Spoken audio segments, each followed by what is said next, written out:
Deltan, a gente está vivendo aí esta guerra, efetivamente, que virou a tramitação da PEC 05 de 2021, a PEC proposta por um deputado do PT, relatada por um deputado do PSD, PEC que, na sua versão inicial, já tinha um escopo de controle político, de ampliação do controle político do Ministério Público através do CNMP. Esse texto foi piorado pelo relator e, depois de muita batalha, muita negociação, inclusive por parte das entidades aí que representam o Ministério Público, esse texto foi mais uma vez modificado. Alguma coisa foi, vamos dizer assim, foi menos piorada, né? Ou seja, foi um pouco melhorada, mas o fato é que a versão piorou outras. Então, no cômputo geral, a nossa impressão é de que o texto final, que o Arthur Lira tentou votar ontem, mentindo, inclusive, de que havia acordo com o MP, esse texto final é ainda pior. Eu queria saber a tua impressão. Você que gravou um vídeo, rompeu o silêncio, há muito tempo que você não falava, você estava cuidando da sua família, mas eu acho que você ficou realmente bastante incomodado com essa PEC da vingança. Por favor, uma análise desse texto. Cláudio, bacana. Queria dar oi aqui para o pessoal. Oi para Mi Feitosa, Solange, Raif, que são os últimos aqui, Abner, as últimas pessoas que falaram. Bacana estar com vocês aqui, viu?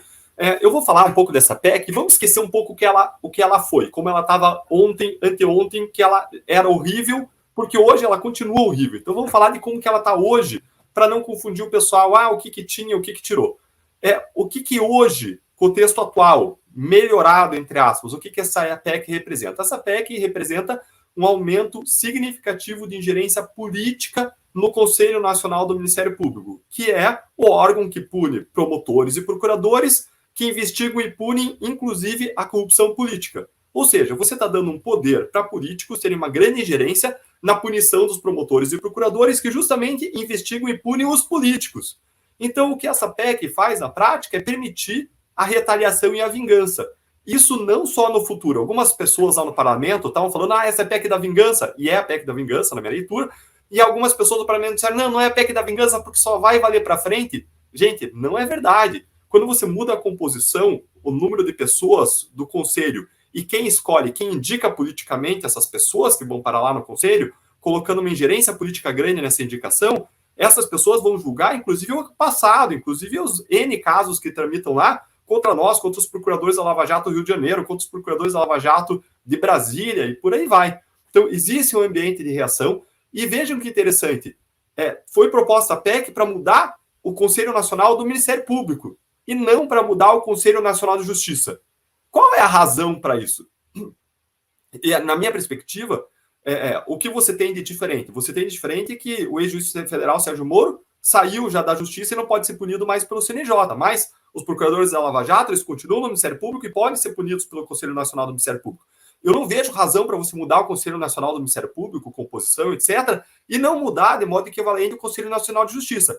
Um argumento que usaram para essa PEC, dizendo o Conselho Nacional do Ministério Público não pune. É mentira, isso não é verdade. Pune muito mais do que o Conselho Nacional de Justiça. Ou seja, se existisse uma razão para mudar o Conselho Nacional do Ministério Público, existiriam 2, 3 razões, 3 vezes a razão para mudar o Conselho Nacional de Justiça. Vou colocar alguns dados aqui para a gente partir desses dados para falar, vamos fazer política pública com base em evidência. Vamos analisar o que precisa mudar com base nas evidências, né? Então, vejam esses dados aqui, ó. Um recente estudo comparativo mostrou que entre 2005 e 2019, o Conselho do Ministério Público instaurou 18 procedimentos disciplinares a cada 1.000 membros, enquanto o CNJ instaurou 7 procedimentos disciplinares a cada 1.000 membros. Ou seja, ainda que você analise proporcionalmente, o Conselho do Ministério Público instaurou 18 e o CNJ instaurou 7. Ou seja, instaurações do Conselho Nacional do Ministério Público são 137% superiores. Mas o Conselho Nacional do Ministério Público aplicou 10 penas para cada 1.000 membros, enquanto o CNJ aplicou 4 penas para cada 1.000 membros. Ou seja, de novo, o Conselho do Ministério Público punindo muito mais, 100% mais. Um outro dado, até março de 2021, o Conselho do Ministério Público aplicou 300 sanções em procedimentos disciplinares. Entre as sanções houve 96 suspensões, 72 advertências, 67 censuras, 22 demissões e 12 cassações de aposentadoria. Ou seja, 34 pessoas, né? 12 mais 22, 34 pessoas perderam o seu cargo na carreira por conta das punições do Conselho Nacional do Ministério Público. Claro que não são, em geral, casos bombásticos que vão para a imprensa, por isso que não se tornam conhecidos, mas é um conselho que tem funcionado bem, tem cumprido adequadamente o seu papel. Então, a questão é, por que mudar o Conselho Nacional do Ministério Público para aumentar a ingerência política? Eu não consigo ver isso, ler isso, interpretar, entender isso dissociadamente do nosso contexto de reação do mundo político ao que aconteceu na Lava Jato, especificamente em relação aos procuradores da Lava Jato. Mas, de novo, não se aplica só para o passado, se aplica para o futuro, criando um clima de medo, de intimidação e fazendo com que os promotores e procuradores passem a ter receio de atuar em casos relevantes contra a corrupção política. Deixa eu te interromper, porque tem muita informação condensada para o nosso espectador, então a gente tem que mastigar um pouquinho aqui, porque você fala rápido também, mas é o seguinte, tudo que você falou, inclusive eu tenho aqui uma apresentação num PowerPoint, não foi você que fez, foram as associações de representação aí do Ministério Público. Eu estou tentando ver se o nosso Freitas consegue colar na tela. Olha, está aí. Aí, esse é um documento que mostra justamente a comparação que o Deltan citou, mostrando aí o desempenho, né, do CNMP como órgão disciplinar. Esse é o PowerPoint que foi feito para tentar esclarecer e até se contrapor a essa narrativa, a narrativa do Lira, do Arthur Lira, do relator, do Paulo Teixeira, que não tem interesse nenhum na matéria, né? Que é a narrativa de que justamente, não só essa, né? De que o CNMP não pune, mas de que os procuradores e promotores extrapolam as suas prerrogativas a todo momento. Acho que é importante a gente verificar. Ô Freitas, pode pôr de novo lá, enquanto a gente vai conversando aqui. É importante a gente verificar o seguinte: se você tem menos punição, não significa que você esteja punindo menos, seja sendo leniente com os desvios disciplinares, desvios de função ali dos próprios promotores e procuradores.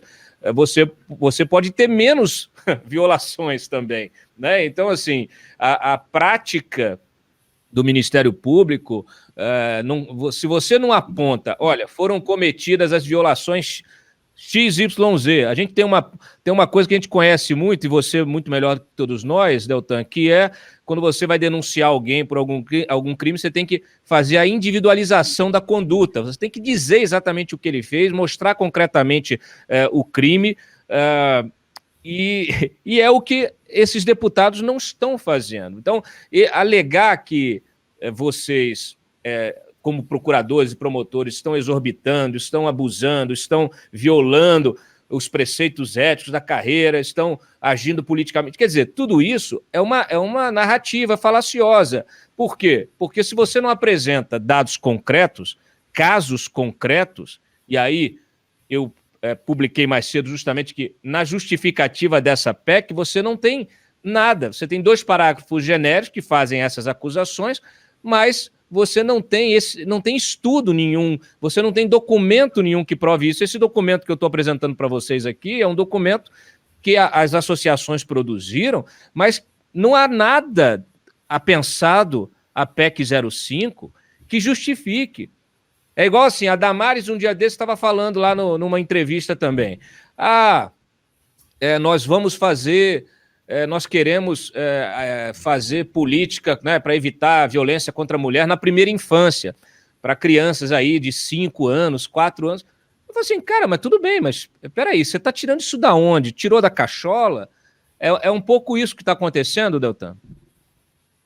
Cláudio, política pública, toda política pública tem que ter por base evidência. Se você está mudando o conselho, fazendo uma mudança na Constituição, você tem que ter uma razão concreta, você tem que ter número, você tem que ter estatística. E as mudanças que se propõem não batem com as estatísticas, não tem fundamento em estatística, não tem fundamento em dado concreto. Você anunciou no começo que o Lira teria me mencionado como o maior abusador, justificativa justamente para essa PEC. Eu fui até pesquisar, não tinha nem visto, acabei de ver aqui do lado. Agora, olhe para a Lava Jato. O que eles dizem que é abuso? Cara, o maior abuso que a Lava Jato cometeu, o real abuso da Lava Jato, foi ter colocado o corrupto atrás das grades depois de 500 anos no Brasil. Esse foi o abuso que ninguém esperava que acontecesse. Porque fora disso não tem nada. Se tivesse, os casos estariam sendo anulados por conta de abusos. Por que os casos estão sendo anulados? Os casos estão sendo anulados porque o STF, em 2019, decidiu que a competência para corrupção política é da Justiça Eleitoral. Isso contra toda a jurisprudência anterior, a gente seguiu a regra do jogo que existia, falava que era da Justiça Federal, aí muda a jurisprudência em 2019, anula a Passadina, anula a Operação Integração, anula o Mensalão Mineiro, anula lá na Paraíba, pessoal da Paraíba, anula a Operação Calvário e por aí vai. Outro caso, falaram que réu delator tem que falar depois de réu delatado. Gente, não é que não existe essa regra no Brasil, não existe essa regra no mundo, em nenhum lugar existe essa regra. Aí criam essa regra no final de 2019, aplicam para trás e anulam casos da Lava Jato. Não é que teve abuso, não, a gente seguiu a regra do jogo, mas a gente não tem como prever que alguém... Eu não tenho bola de cristal, me perdoem, sabe? Eu não tenho como prever que 5 anos depois um tribunal vai decidir uma regra nova e vai aplicar para trás. Além disso, passaram a decidir que a competência não era mais em Curitiba, mudando entendimentos anteriores, aí tiram da gente o caso Lula, tiram do Rio de Janeiro o caso Temer e passam em relação a determinados políticos, anular por conta de competência territorial. De novo, a gente seguiu a regra do jogo, mas se a gente tivesse seguido esse caso, por exemplo, o caso do ex-presidente Lula em Brasília, o STJ teria anulado, porque disse que é de Curitiba. Então a gente vive num sistema que é uma sinuca de bico, ou você perde ou você perde, a sociedade perde, né? Ou a sociedade perde ou a sociedade perde. E esse sistema tem que mudar, Cláudio. A gente não pode viver em um sistema em que a sociedade sempre perde no processo penal, em que o sistema é feito para as coisas não funcionarem. E aí você tem um monte de coisa, um monte de problema real, que tem dado concreto, evidência concreta para você arrumar. Você tem a PEC da segunda instância tramitando lá, que tem que ter uma prisão depois da segunda instância, senão ninguém vai preso, de colarinho branco.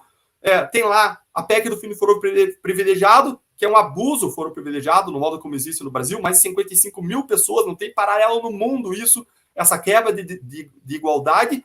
Tem a PEC lá, só basta o presidente da Câmara, Arthur Lira, colocar em votação, mas não coloca em votação, e aí, adivinhe, surge uma PEC em 2021, que não amarra a corrupção, mas amarra sim o combate à corrupção e passam na frente de todas. Acho que está muito claro para todo mundo o que está acontecendo. O que está acontecendo é uma reação, é um ambiente de reação e medidas dentro de um ambiente de reação. Basta de ver, Cláudio, o que aconteceu com a lei de improbidade aí há 1 ou 2 semanas atrás.